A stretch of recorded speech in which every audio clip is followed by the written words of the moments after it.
Vice President Sri M. Venkaiah Naidu ji, Speaker of Lok Sabha Sri Om Birla ji, Deputy Chairman of Rajya Sabha Sri Harivansh ji, Chairperson of PAC Sri Adhir Ranjan Chaudhary ji, Members of Parliament, distinguished guests, ladies and gentlemen. It is with a feeling of joy and pride that I join you in celebrating the historic occasion of the centenary of the Public Accounts Committee of the Parliament of India. My congratulations to you and all citizens on the completion of 100 years of a very crucial institution of our democracy.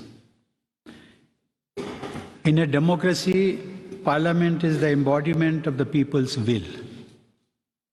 Various parliamentary committees work as its extension and enhance its functioning.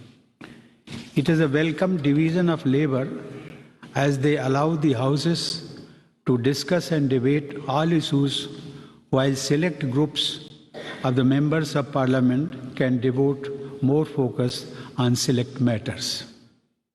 The importance of the framework thus created cannot be overstated. The parliamentary committees in general and the Public Accounts Committee, or PAC in particular, ensure administrative accountability of the executive towards the legislature. Without them, a parliamentary democracy would be rendered incomplete. It is through the PAC that citizens keep a check on the government finances. Ladies and gentlemen, this day is a landmark in the evolution of our democratic systems.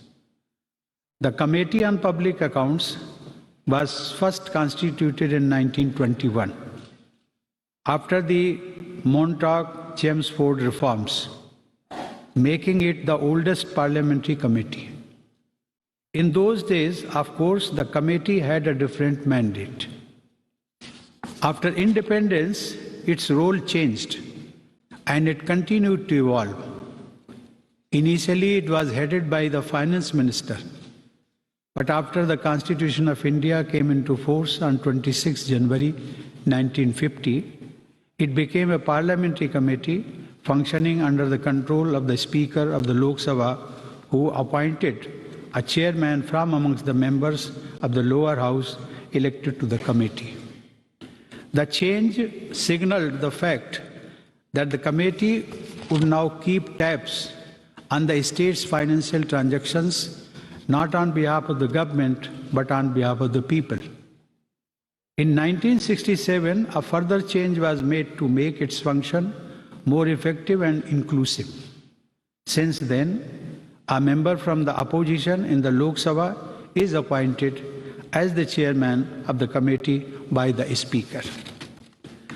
Ladies and gentlemen, in a parliamentary democracy, accountability is central to governance.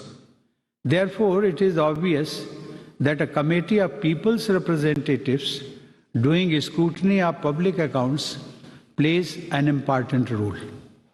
Professor Peter Hennessy, a noted historian on governance, aptly described the Committee of Public Accounts of the British Parliament as, and I quote, the Queen of Select Committees. By its very existence, exerted a cleansing effect in all the government departments, unquote. The Public Accounts Committee in India too, right since its inception, has been entrusted with the great responsibility of showing the virtue of prudence. It aids in finding better ways to raise the resources and, more importantly, to spend them efficiently on people's welfare.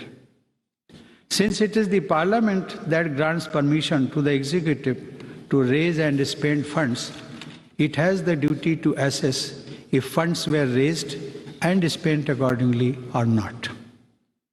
The term account can also mean a report, an account of how things truly are. The PAC in this sense strives to render a flawless account of the Treasury. More important yet is another connotation of responsibility, that is, holding someone to account.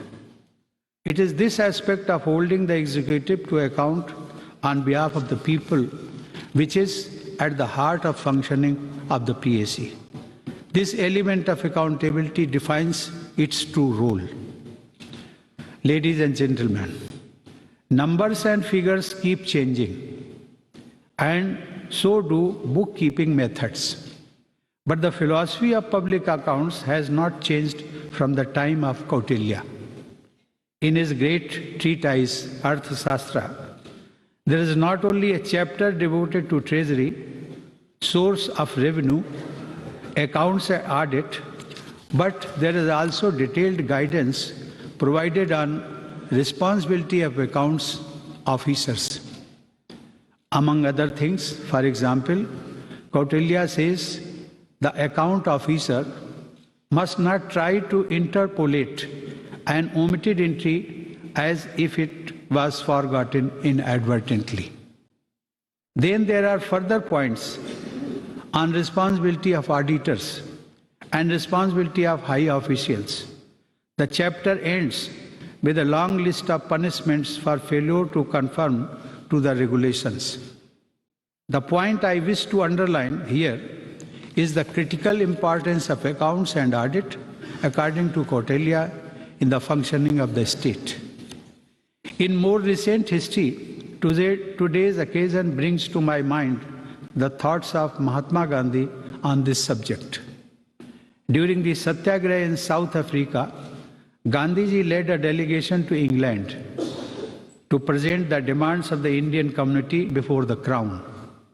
Needless to say, the delegation's long journey and stay in England was financed by the donations of the community.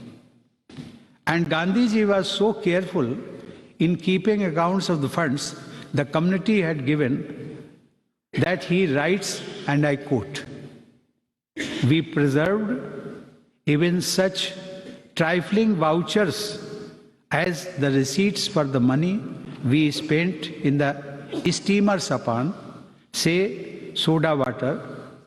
Similarly, we preserved the receipts for telegrams as well." Unquote. I would like to further share what the Father of the Nation has to say as he expands the theme. I quote, "We are not the sole proprietors of our acquisitions. Our family is a co-sharer of them along with ourselves. We must account for our single pie for their sake. If such is our responsibility in private life, in public life it is all the greater. I have observed that voluntary workers are apt to behave as if they were not bound to render a detailed account of the business or monies with which they are entrusted." Unquote. In a sense, Gandhiji's considered account keeping as essential to a clean public life as cleanliness is in social life. Ladies and gentlemen, the PAC, I am happy to say, has lived up to such lofty ideals and expectations. Its record over the decades has been commendable and exemplary. Its functioning has been praised by independent experts too. Many luminaries, including one of my predecessors, Sri R. Venkataraman, and three of our former Prime Ministers, Sri Atal Bihari Vajpayee, Sri P.V. Narasimha Rao, and Sri Inder Kumar Gujral, served on it. Since 1952, it has presented 1,671 reports to the Parliament. It has examined public expenditure not only from a legal and formal point of view to find out technical irregularities, if any, but also from the point of view of the economy, prudence, wisdom, and propriety. It has no other aim than to bring to notice any cases of waste, loss, corruption, extravagance, inefficiency. if more paise out of every rupee coming from honest taxpayers are reaching those in need, and also for nation-building initiatives, the PAC and its members have played a large role in the process. Ladies and gentlemen, I would like to congratulate Sri Om Birla ji, the Speaker of the Lok Sabha, for organizing this event on the landmark occasion of the centenary of the Public Accounts. I also compliment Sri Adhir Ranjan Chaudhary ji for able leadership in heading this important committee. And I wish this event a great success. I offer my warm greetings to the delegates in this audience.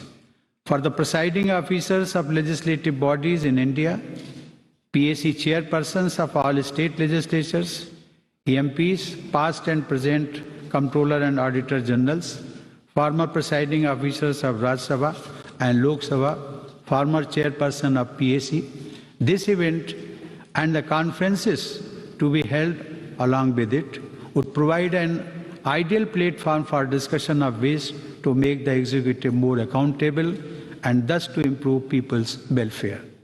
To all of you, my best wishes for all your endeavors. Thank you. Jai Hind.